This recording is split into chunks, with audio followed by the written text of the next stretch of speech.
केंद्र सरकार समस्त कार्यपालिका क्षमता संविधान द्वारा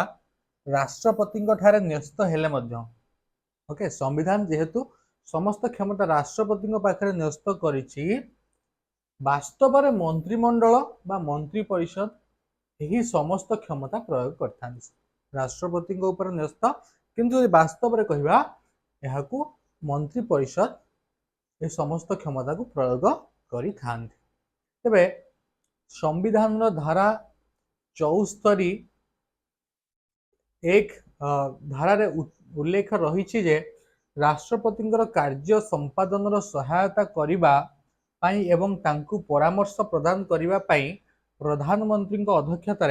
एक मंत्री परिषद रही पे संविधान धारा 74 कौन रही धारा 74 रही जो मंत्री परिषद प्रधानमंत्री